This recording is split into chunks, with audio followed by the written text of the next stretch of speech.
Result വരുമ്പോൾ ഒരുപാട് കുട്ടികൾക്കുള്ള സംശയമാണ് ഈ ഒരു കാര്യം. നമുക്ക് എന്താ സാറേ SYC, എന്താ സാറേ SYCT, എന്താ സാറേ SYCP, RL എന്താ, RW എന്താ, AB എന്താ, P എന്താ, ഈ ഒരു 4X എന്താ, ക്ലാസ് എന്ന് പറഞ്ഞാൽ അങ്ങനെ എന്താ വരുന്നത്. അതേപോലെ ADDL അഡീഷണൽ സബ്ജക്റ്റ്. മറ്റുള്ള ബോർഡുകളിലൊക്കെ നമുക്കൊരു ഡേറ്റ് പ്രഖ്യാപിക്കും. ഈ മാസം 25-ന് വരും, അടുത്ത മാസം 20-ന് വരും, അങ്ങനെ ഡേറ്റ് മുൻകൂട്ടി നിശ്ചയിക്കും. എന്നിട്ട് ആ ഡേറ്റിലായിരിക്കും ആ റിസൾട്ട് വരിക. എന്നാൽ NUS അങ്ങനെയല്ല. +2 കഴിഞ്ഞു, ഇനി ഡിഗ്രി എന്തെടുക്കും? അനുയോജ്യമായ കോഴ്സ് എന്തെന്നറിയില്ല, എളുപ്പത്തിൽ പഠിച്ച് പാസ്സാവാൻ പറ്റുന്ന കോഴ്സിനെ കുറിച്ച് അറിയില്ല. അങ്ങനെ ഒരു ആശയക്കുഴപ്പത്തിലാണോ നിങ്ങൾ? എന്നാൽ ഇനി ടെൻഷൻ അടിക്കണ്ട, പരിഹാരമുണ്ട്. ആദിൽ സാറിൻ്റെ സൗജന്യ ബാസ് ഡിഗ്രി ഫൗണ്ടേഷൻ ക്ലാസ്സിലോട്ട് അഡ്മിഷൻ ആരംഭിച്ചിരിക്കുന്നു. ഉടൻ തന്നെ നിങ്ങളുടെ സീറ്റ് ഉറപ്പിക്കുക. BAS study centre, corporate office, G3104, JNIS, Kaloor, Kochi 682017. Hello everyone, BAS study സെന്ററിന്റെ പുതിയൊരു വീഡിയോയിലോട്ട് എല്ലാവർക്കും സ്വാഗതം. NUS ഒക്ടോബർ 2024 പരീക്ഷയ്ക്ക് എഴുതി റിസൾട്ട് കാത്തിരിക്കുകയാണ്. അപ്പോൾ റിസൾട്ടൊക്കെ എന്ന് വരുന്ന ഏകദേശം നമ്മുടെ കുട്ടികൾക്കറിയാം. എന്നാലും അവിടെ സംശയങ്ങൾ തീരുന്നില്ല. കുട്ടികൾക്കൊക്കെ ഒരുപാട് ഡൗട്ട്സ് ആണ്. നമ്മുടെ റിസൾട്ട് എങ്ങനെയാണ് വരിക, മാത്രമല്ല റിസൾട്ട് വരുമ്പോൾ എങ്ങനെയായിരിക്കും നമ്മുടെ റിസൾട്ട് എന്നുള്ളതാണ്. അപ്പോൾ ആ ഒരു സംശയങ്ങളെല്ലാം എടുത്തിട്ട് നമ്മൾ ഇന്നൊരു വീഡിയോ ചെയ്യാൻ പോകുന്നത് നമ്മുടെ റിസൾട്ടിനെ കുറിച്ചിട്ടും അതുപോലെ റിസൾട്ട് വരുമ്പോൾ എങ്ങനെയായിരിക്കും നമുക്ക് റിസൾട്ട് കാണാൻ സാധിക്കുക, അതിലുണ്ടാകുന്ന ഓരോ കാര്യങ്ങൾ എന്താണെന്നുള്ള ഡീറ്റെയിൽ ആയിട്ട് ഡിസ്കസ് ചെയ്യാൻ പോവാണ്. അപ്പോൾ നമുക്ക് നമ്മുടെ വീഡിയോയിലോട്ട് പോവാം.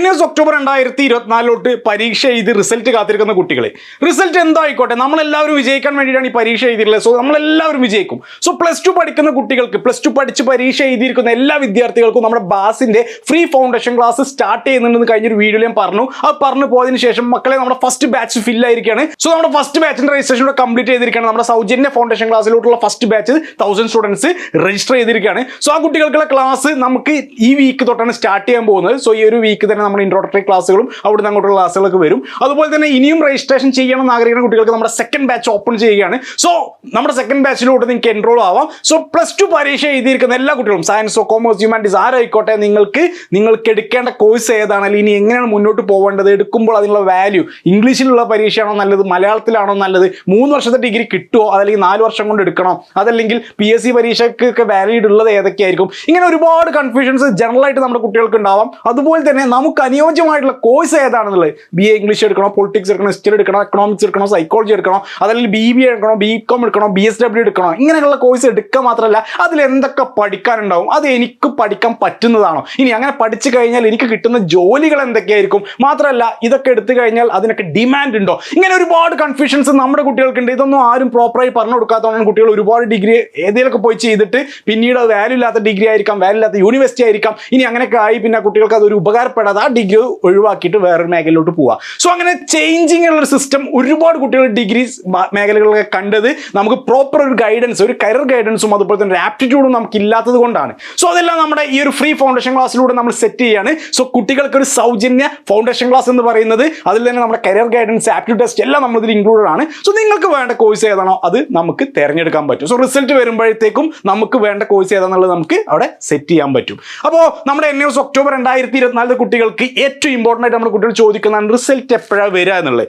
സോ റിസൾട്ടിനെ കുറിച്ച് നമ്മൾ നോക്കുകയാണെന്നുണ്ടെങ്കിൽ NUSന്റെ റിസൾട്ട് എന്ന് പറയുന്നത് ഒരു മാസ സമയം, 4 ആഴ്ചയ്ക്ക് ശേഷം എന്നാണ് പറയുന്നത്. നിങ്ങൾക്കറിയാം മറ്റുള്ള ബോർഡുകളുടെ പോലെയല്ല NUS. മറ്റുള്ള ബോർഡുകളിലൊക്കെ നമുക്കൊരു ഡേറ്റ് പ്രഖ്യാപിക്കും. ഈ മാസം 25-ന് വരും, അടുത്ത മാസം 20-ന് വരും, അങ്ങനെ ഡേറ്റ് മുൻകൂട്ടി നിശ്ചയിക്കും. എന്നിട്ട് ആ ഡേറ്റിലായിരിക്കും ആ റിസൾട്ട് വരിക. എന്നാൽ NUS അങ്ങനെയല്ല, ഡേറ്റ് ഒന്നുമില്ല. അവർ പറയുന്നത് ഓൾമോസ്റ്റ് എക്സാം കഴിഞ്ഞതിന് ശേഷം, ഫൈനൽ എക്സാം കഴിഞ്ഞതിന് ശേഷം ഒരു 4 ആഴ്ചയ്ക്ക് ശേഷമായിരിക്കും നമ്മുടെ റിസൾട്ട് വരിക എന്നുള്ളതാണ്. അപ്പോൾ അതിൽ ചെറിയ ഡീലൊക്കെ ഉണ്ടാവുള്ളൂ. പക്ഷേ അങ്ങനെ വരുമ്പോൾ കുട്ടികൾ ചോദിക്കുക, ഇനി എനിക്ക് മുന്നോട്ട് പോകാൻ പറ്റുമോ, ഈ വർഷം തന്നെ ഡിഗ്രിക്ക് പോകാൻ പറ്റുമോ, അല്ലെങ്കിൽ മറ്റുള്ള മേഖലയിലോട്ട് പോകാൻ പറ്റുമോ, റിസൾട്ട് ഇത്ര വൈകി കഴിഞ്ഞാൽ എനിക്ക് പ്രശ്നമാണ്, ഞാൻ ഗൾഫിലോട്ട് പോകാൻ വേണ്ടി അല്ലെങ്കിൽ എബ്രോഡ് പോകാനുള്ള എല്ലാ പേപ്പേഴ്സും ശരിയാക്കി റിസൾട്ട് കിട്ടണം, ഈ റിസൾട്ട് കിട്ടിയാൽ എനിക്ക് എൻ്റെ പ്രൊമോഷൻ കൊടുക്കാൻ പറ്റുള്ളൂ, ഇങ്ങനെയൊക്കെ പ്രശ്നങ്ങൾ പറയും. അപ്പോൾ എന്താണെങ്കിലും ഒരു മിഡ് ജാനുവരിയിലാണ് നമ്മുടെ റിസൾട്ട് പ്രതീക്ഷിക്കുന്നത്. അതായത് ഒരു 1 മന്ത് കഴിഞ്ഞിട്ടാണ് ഡിസംബർ, നമുക്കറിയാം ഒരു 10ാം തീയതിക്കുള്ളിലാണ് നമ്മൾ എക്സാമിനേഷൻ കംപ്ലീറ്റ് ചെയ്തത്. അതുകൊണ്ട് തന്നെ നമുക്ക് ജനുവരി 15-ന്റെ ഉള്ളിൽ തന്നെ റിസൾട്ട് പ്രതീക്ഷിക്കാം. സോ ഹോപ്പ്ഫുള്ളി ഈ ഒരു ഡേറ്റ് എന്ന് പറയുന്നത് ന്യൂസിൻ്റെ ഒരു ഒഫീഷ്യലി യൂഷ്വലി വരാറുള്ളതാണ്. അപ്പോൾ അതിലെന്തെങ്കിലും മാറ്റങ്ങൾ വരുമ്പോൾ മാത്രമേ ഡിലേ വരുള്ളൂ. അങ്ങനെയുള്ള മാറ്റങ്ങൾ വരാൻ സാധ്യതയില്ല. കാരണം മുമ്പൊക്കെ നമുക്ക് ഇലക്ഷൻ ആയതുകൊണ്ട് അല്ലെങ്കിൽ കൊറോണ ഒക്കെ ആകുമ്പോഴൊക്കെയാണ് ഡിലേ വന്നിരുന്നത്. സോ ഇപ്പോൾ ഇവിടെ അങ്ങനത്തെ പ്രശ്നങ്ങളൊന്നും അറ്റ് പ്രസന്റ് ഇല്ല. അതുകൊണ്ട് തന്നെ ഇതൊരു all India level examination, pan India examination ആയതുകൊണ്ട് തന്നെ പ്രോപ്പർ ഡേറ്റിലായിരിക്കും. മറ്റുള്ള ബോർഡുകളെ പോലെ റിസൾട്ട് വൈകിപ്പിക്കുന്ന പരിപാടി ന്യൂസിൽ ഉണ്ടാവില്ല. എന്തായാലും നമ്മൾ ഏകദേശം ഡേറ്റിലാണ്. പക്ഷെ ഇതിന്റെ പ്രത്യേകത എന്താ വെച്ചാൽ പെട്ടെന്നൊരു സുപ്രഭാതത്തിലായിരിക്കും റിസൾട്ട് വരിക. അതൊരു അർദ്ധരാത്രി ആവാം, അതല്ലെങ്കിൽ പകലാവാം. സോ എപ്പോൾ വേണേലും വന്നോട്ടെ, റിസൾട്ട് ഒക്കെ ഞാൻ നിങ്ങളെ അറിയിക്കും. നമ്മുടെ ഈ ഒരു ചാനൽ ആദ്യമായിട്ട് കാണുന്ന വിദ്യാർത്ഥികളാണ് ഈ ചാനൽ സബ്സ്ക്രൈബ് ചെയ്യുക, അതുപോലെ തന്നെ ഫോളോ ചെയ്യുക. നമ്മൾ എല്ലാ കാര്യങ്ങളും ഏറ്റവും ഫസ്റ്റ് കുട്ടികളോട് എത്തിക്കാറുണ്ട്. അപ്പോൾ മക്കളെ റിസൾട്ട് വരുന്ന ടൈമിൽ തന്നെ ഞാൻ നിങ്ങൾക്ക് വീഡിയോ ഇടും. വീഡിയോന്റെ താഴെ ഡിസ്ക്രിപ്ഷനിൽ ലിങ്ക് ഞാൻ കൊടുക്കും. റിസൾട്ട് നോക്കാനുള്ള പോർട്ടലിൽ നമ്മൾ കൊടുക്കും. സോ അത് ചെക്ക് ചെയ്ത് കഴിഞ്ഞാൽ നിങ്ങൾക്ക് ഡയറക്റ്റ് റിസൾട്ട് എടുക്കാൻ പറ്റും. ഓക്കെ, നിങ്ങൾക്ക് ആ ടൈമിലൊക്കെ നമുക്ക് സെർവർ കിട്ടാത്ത പ്രശ്നങ്ങളൊക്കെ കുട്ടികൾക്ക് ഉണ്ടാവും. പക്ഷേ ഞാൻ ഈ ഒരു ഡിസ്ക്രിപ്ഷനിൽ തന്നെ ലിങ്ക് കൊടുക്കുമ്പോൾ അത് ക്ലിക്ക് ചെയ്താൽ നിങ്ങൾക്ക് ഡയറക്റ്റ് നിങ്ങൾക്ക് സെർവറിലോട്ട് പോകാൻ പറ്റും, റിസൾട്ട് എടുക്കാൻ പറ്റും. അപ്പോൾ നമ്മുടെ റിസൾട്ടിനെ കുറിച്ചിട്ടൊന്നും നിങ്ങൾ ടെൻഷൻ അടിക്കേണ്ട കാര്യമില്ല. ഇനി റിസൾട്ട് വരികയാണ് എന്നുണ്ടെങ്കിൽ എങ്ങനെയായിരിക്കും നമ്മുടെ റിസൾട്ട് പാറ്റേൺ എങ്ങനെയായിരിക്കും? ഇപ്പോൾ നോക്കൂ, ഇങ്ങനെയാണ് ഒരു വിദ്യാർത്ഥിയുടെ റിസൾട്ട് വരിക. സോ ഈ ഒരു പാറ്റേണിൽ ഇത് നിങ്ങളുടെ എക്സാമിനേഷൻ്റെ റിസൾട്ട് ആണ്. ഇത് നമുക്ക് ഓൺലൈനിൽ ചെക്ക് ചെയ്യുമ്പോൾ ഇങ്ങനെയാണ് നമ്മുടെ റിസൾട്ട് കാണാൻ സാധിക്കുന്നത്. സോ ഈ ഒരു റിസൾട്ട് തന്നെ നമുക്ക് അറിയാം, നമ്മുടെ ഡീറ്റെയിൽസുകൾ, നമ്മുടെ ഫോട്ടോ ഒക്കെ കാണാൻ പറ്റും. അതിന് താഴെ നിങ്ങൾക്ക് സബ്ജക്ട്സ് കോളംസ് ഒക്കെ കാണാൻ പറ്റും. സോ സബ്ജക്റ്റുകളിൽ തന്നെ നമ്മൾ ജയിച്ചോ തോറ്റോ എന്നൊക്കെ അറിയുന്നത് എങ്ങനെയാണെന്നുള്ളത്, ഇങ്ങനെയൊക്കെയുള്ള ഒരുപാട് ലെറ്റേഴ്സിലാണ് ഇതിനെ മെൻഷൻ ചെയ്യുന്നത്. അപ്പോൾ അത് എന്തൊക്കെയാണെന്നുള്ളത് നമുക്ക് നോക്കാം. ഇപ്പോൾ റിസൾട്ട് പാറ്റേൺ നോക്കുകയാണെങ്കിൽ നിങ്ങൾക്ക് നിങ്ങളുടെ സബ്ജക്റ്റിന്റെ റൈറ്റ് സൈഡിൽ പി എന്ന് കാണാൻ പറ്റുന്നുണ്ടോ? അത് പാസ് എന്നാണ് അർത്ഥം, അത് വിജയിച്ചു. ഇപ്പോൾ നിങ്ങൾ 5 വിഷയങ്ങൾ, ഇംഗ്ലീഷ്, മലയാളം, സോഷ്യോളജി, ഹിസ്റ്ററി, അങ്ങനെ 5 വിഷയങ്ങൾ, 6 വിഷയങ്ങൾ, 7 വിഷയങ്ങൾ എടുത്ത കുട്ടികളാണെങ്കിൽ അവിടെ full P P P P എന്നാണെങ്കിൽ പി ആണ് എന്നുണ്ടെങ്കിൽ അത് പാസ്സാണ്, അത് വിജയിച്ചു എന്നാണ്. ഇപ്പോൾ നമുക്കറിയാം NUSൽ ഇനി 5 സബ്ജക്ട്സ് പാസ്സായാൽ തന്നെ സർട്ടിഫിക്കറ്റ് വരും എന്നറിയാം. സോ 5 പാസ്സായിട്ട് 6, 7 തോറ്റാലും കുഴപ്പമില്ല, നിങ്ങൾക്ക് ഫൈനലി പാസ് എന്നായിരിക്കും കിട്ടുക. അപ്പോൾ അതെങ്ങനെ നമുക്ക് നോക്കാം. ഇപ്പോൾ നമ്മുടെ സർട്ടിഫിക്കറ്റിൽ പി എന്ന് ഡിനോട്ട് ചെയ്യുന്നത് പാസ്സാണ് എന്നുള്ളതാണ്. ഇപ്പോൾ നിങ്ങൾക്ക് ഇവിടെ കാണാൻ പറ്റും. ഇവിടെ നോക്കൂ, ഈ ഒരു റിസൾട്ടിൽ ഈ ഒരു സബ്ജക്റ്റിന്റെ തൊട്ടപ്പുറത്ത്, ഇപ്പോൾ ഇംഗ്ലീഷോ ഏത് സബ്ജക്റ്റിന്റെ അപ്പുറത്ത് നോക്കൂ, നിങ്ങൾക്ക് അവിടെ പാസ് എന്നുള്ള പി കാണാൻ പറ്റും. സോ ഈ പി കണ്ടാൽ അതെന്താണ്, ഓരോ സബ്ജക്റ്റിന്റെ അടുത്ത് ഒരു പി ഉണ്ടാവും റൈറ്റ് സൈഡിൽ. സോ അത് പാസ്സാണ് എന്നുള്ളതാണ്. അതല്ല, നിങ്ങൾ പരീക്ഷ എഴുതിയിട്ടില്ല അല്ലെങ്കിൽ അസൈൻമെന്റ് വെച്ചിട്ടില്ല എന്നുണ്ടെങ്കിലൊക്കെ ആബ്സെന്റ് ആണ് കാണിക്കുക. എ ബി ഡിനോട്ട് ചെയ്തിട്ടുണ്ടെങ്കിൽ നിങ്ങളിപ്പോൾ പരീക്ഷ എഴുതാതിരിക്കുക, പ്രാക്ടിക്കൽ എഴുതിയിട്ടില്ല, തിയറി എഴുതിയിട്ടില്ല, അല്ലെങ്കിൽ നിങ്ങൾ അസൈൻമെന്റ് വെച്ചിട്ടില്ല, ഇങ്ങനെ നമ്മുടെ ഭാഗത്തു നിന്നുള്ള കാര്യങ്ങൾ ചെയ്തിട്ടില്ലെങ്കിൽ അവിടെ AB ആബ്സെന്റ് ആണ് കാണിക്കുക. സോ ആബ്സെന്റ് എന്നവിടെ കാണാൻ സാധിക്കും. ഇനി നമുക്ക് നോക്കാം, ഏറ്റവും ഇമ്പോർട്ടൻ്റ് കുട്ടികളുടെ റിസൾട്ട് കാണാൻ പറ്റും SYC എന്ന് പറഞ്ഞാൽ നമ്മൾ തോറ്റു പോയിട്ടുണ്ട്. നമ്മൾ not yet competent student, yet competent ആവണം. സ്റ്റുഡൻസ് നിർബന്ധമായിട്ടും അത് വീണ്ടും എഴുതിയെടുക്കണം എന്നാണ് SYCയിലൂടെ പറയുന്നത്. ഈ SYC എന്നുള്ള പാറ്റേൺ നോർമലി 10ാം ക്ലാസ് പഠിക്കുന്ന കുട്ടികൾക്കാണ്. കാരണം 10ാം ക്ലാസ്സിൽ നമുക്ക് തിയറിയുടെയും ലാബിൻ്റെയും പരീക്ഷയുടെ മാർക്ക് മിക്സഡ് ആണ്. എന്നിട്ട് നമുക്ക് 33% പാസ്സായാൽ മതി. എന്നാൽ +2ൽ അങ്ങനെയല്ല, തിയറിക്ക് നമ്മൾ വേറെ പാസ്സാവണം, പ്രാക്ടിക്കലിന് വേറെ പാസ്സാവണം, രണ്ടിനും മിനിമം മാർക്ക് ഉണ്ട്. സോ ഇവിടെ 10ാം ക്ലാസ്സിലെ കുട്ടികളൊക്കെ ആണെന്നുണ്ടെങ്കിൽ നമ്മൾ തിയറിയിലോ പ്രാക്ടിക്കൽ ഏതെങ്കിലും ഒന്നിൽ തോറ്റിട്ടുണ്ടെങ്കിൽ തന്നെ നമ്മൾ 2ൽ തോറ്റിട്ടുണ്ടാവും. അതേപോലെ നമുക്ക് ആ ഒരു 33% അഗ്രിഗേറ്റ് മാർക്ക് കിട്ടിയാൽ മതി. സോ അതിന് SYC നിങ്ങളുടെ സബ്ജക്റ്റ് തൊട്ടപ്പുറത്ത് കാണുന്നുണ്ടോ, അതിൻ്റെ അർത്ഥം നമ്മൾ തോറ്റു പോയിട്ട് നമ്മൾ വീണ്ടും റീ എക്സാമിനേഷനോ അല്ലെങ്കിൽ ഇംപ്രൂവ്മെൻറ്റോ അല്ലെങ്കിൽ നമ്മൾ അതിന് റീവാലുവേഷനോ കൊടുത്തിട്ട് നമുക്ക് എടുക്കാൻ പറ്റും. ഓക്കെ, ഇനി ഇപ്പോൾ +2 കുട്ടികളാണ് എന്നുണ്ടെങ്കിൽ തിയറിക്കാണ് തോറ്റു പോയതെങ്കിൽ SYCT എന്നായിരിക്കും. അതായത് തിയറിയിൽ നമ്മൾ വീണ്ടും തിയറി മാത്രം എഴുതിയാൽ മതി, പിന്നെ നമ്മൾ പ്രാക്ടിക്കൽ എഴുതേണ്ട ആവശ്യമില്ല. ഇനി പ്രാക്ടിക്കലിലാണ് നമ്മൾ തോറ്റു പോയിട്ടുള്ളതെങ്കിൽ SYCP എന്നായിരിക്കും. അതായത് തിയറി ഇനി എഴുതേണ്ട ആവശ്യമില്ല, നമുക്ക് ആ പ്രാക്ടിക്കൽ മാത്രം വീണ്ടും അറ്റൻഡ് ചെയ്താൽ മതി. സോ ഇങ്ങനെയാണ് നമ്മുടെ റിസൾട്ടിൽ സ്റ്റാറ്റസ് കാണിക്കുക. സോ മക്കളെ, SYC എന്ന് കാണുകയാണെങ്കിൽ അത് 10ാം ക്ലാസ്സിലാണ് ആ സ്റ്റാറ്റസ് വരിക. അത് നമ്മൾ ഒന്നെങ്കിൽ തിയറി ലെവലിൽ പ്രാക്ടിക്കൽ രണ്ടും കൂടി കൂട്ടിയിട്ടുള്ള 33% മാർക്ക് നമുക്ക് എത്തിയിട്ടുണ്ടാവില്ല. അതുകൊണ്ട് നമ്മുടെ കോമ്പിറ്റന്റ് അല്ല എന്നുള്ളത് കാണിക്കുന്നുണ്ട്. ഓക്കെ, സോ SYCT എന്ന് പറഞ്ഞ തിയറി തോറ്റു, CP എന്നാണെങ്കിൽ നമ്മൾ പ്രാക്ടിക്കലിൽ മാത്രം തോറ്റു. അപ്പോൾ നമുക്ക് തിയറി മാത്രം പിന്നെ എഴുതി കൊടുത്താൽ മതി, പ്രാക്ടിക്കൽ പിന്നെ എഴുതേണ്ട ആവശ്യമില്ല.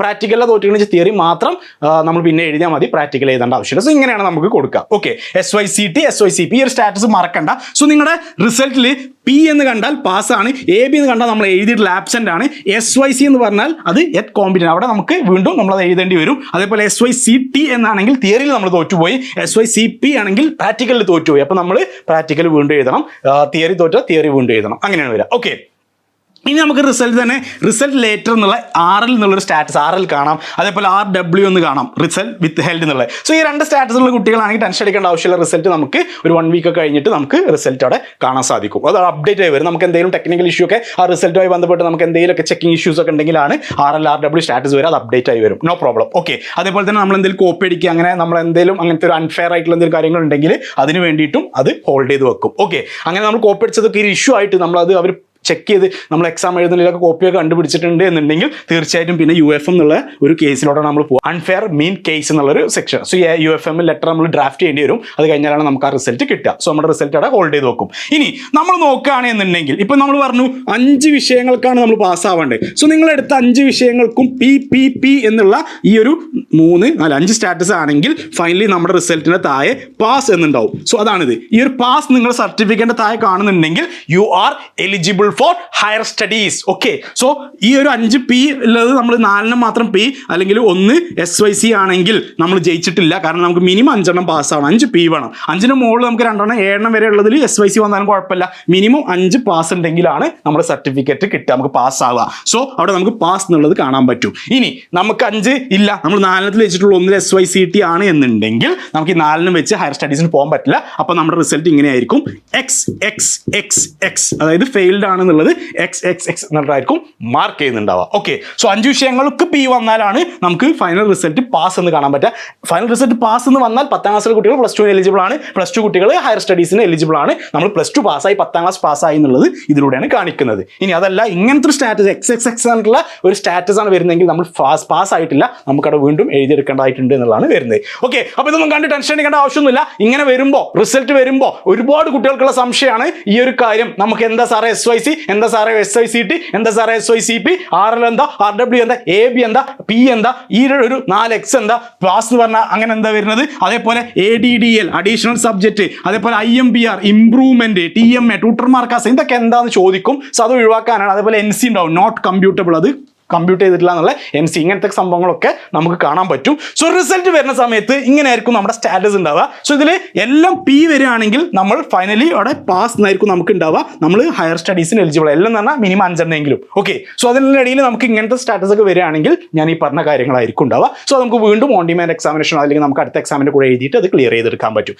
സോ ഇത് ക്ലിയർ ആണ്. മിനിമം 5 വിഷയം പാസ്സായാൽ മാത്രമേ നമുക്ക് സർട്ടിഫിക്കറ്റ് കിട്ടുകയുള്ളൂ. എന്നിട്ട് നമുക്കത് മുന്നോട്ട് പോകാൻ സാധിക്കുള്ളൂ. അപ്പോൾ ഈ ഒരു കാര്യം വെരി ഇമ്പോർട്ടൻറ്റ് ഇൻഫർമേഷൻ ആണ്. ഇതാരും നിങ്ങൾക്ക് പറഞ്ഞു തരത്തില്ല, ഞാൻ ഡീറ്റെയിൽ ആയിട്ട് ഇത് പറഞ്ഞിട്ടുണ്ട്. പക്ഷേ ഇത് പറയുമ്പോൾ ഒരുപാട് സംശയങ്ങൾ നമ്മുടെ കുട്ടികൾക്ക് ഉണ്ടാവും. മക്കളെ എന്ത് സംശയങ്ങളും ധൈര്യമായിട്ട് എന്നോട് ചോദിച്ചോളൂ. ഈ ഒരു വീഡിയോന് താഴെ നിങ്ങൾക്ക് കമന്റ് ചെയ്യാം. എല്ലാ കമന്റ്സിനും ഞാൻ റിപ്ലൈ തരും. സോ നിങ്ങൾക്ക് എന്ത് ഡൗട്ട്സ് ഉണ്ടെങ്കിലും നിങ്ങൾക്ക് ഇതുമായി ബന്ധപ്പെട്ട് എന്നോട് ചോദിക്കാൻ പറ്റും. അപ്പോൾ ഈ ഒരു കാര്യം ഒരുപാട് കുട്ടികൾക്ക് അറിയാത്തൊരു ഇൻഫർമേഷൻ ആണ്. നിങ്ങൾ നിങ്ങളുടെ ഫ്രണ്ട്സിലോട്ട് NS രജിസ്റ്റർ എല്ലാ കുട്ടികൾക്കും നിങ്ങളുടെ എല്ലാ ഗ്രൂപ്പുകളിലോട്ടൊക്കെ ഈ ഒരു വീഡിയോയുടെ ലിങ്ക് ഷെയർ ചെയ്യുക. സോ എല്ലാവർക്കും ഇതൊരു ഉപകാരമാവട്ടെ. ഓക്കെ, അപ്പോൾ ഇന്നത്തെ വീഡിയോയിൽ നമ്മൾ പറഞ്ഞത് എങ്ങനെയാണ് നമ്മുടെ റിസൾട്ട് വരുന്നത്, എന്നാണ് റിസൾട്ട് വരുന്നതിനെ കുറിച്ചിട്ടുള്ള കാര്യങ്ങളാണ്. സോ ഏകദേശം മനസ്സിലായിട്ടുണ്ടാവും. അപ്പോൾ ഈ ഒരു +2 പരീക്ഷ എഴുതുന്ന കുട്ടികൾ മറക്കണ്ട, നമ്മുടെ സൗജന്യ ഫൗണ്ടേഷൻ ക്ലാസ്സിന്റെ 2nd ബാച്ചോട് ഓപ്പൺ ആവുകയാണ്. ഫ്രീ ക്ലാസ് ആണ്. ജസ്റ്റ് എൻ്റർ ചെയ്തോളൂ. ജയിച്ചോ തോറ്റോ എന്നുള്ളത് പ്രശ്നം, അടുത്ത പ്രശ്നമാണ്. അത് നമ്മളിപ്പോൾ നോക്കേണ്ട ആവശ്യമില്ല. ഇപ്പോൾ നമ്മൾക്ക് വേണ്ടത് ഒരു അടിസ്ഥാനം, ഒരു ഫൗണ്ടേഷൻ, ഒരു ബേസ് ആണ്. നമ്മുടെ റിസൾട്ട് വരുമ്പോൾ നമുക്ക് ജസ്റ്റ് നമ്മൾ ആ റിസൾട്ട് വരുമ്പോൾ തന്നെ നമുക്ക് ഒരു അടുത്ത ബാച്ചിലോട്ട് കയറാൻ ടൈം കുറച്ചേ ഉണ്ടാവുള്ളൂ. അപ്പോൾ അപ്പോഴത്തേക്കും നമുക്കിതൊന്നും ചിന്തിക്കാനുള്ള സമയം ഉണ്ടാവില്ല. ഇപ്പോൾ നമ്മൾ എന്തായാലും ഫ്രീ ആയിട്ട് ഇരിക്കുകയാണ്. സോ NAOSന്റെ +2 എക്സാം എഴുതി എല്ലാ കുട്ടികൾക്കും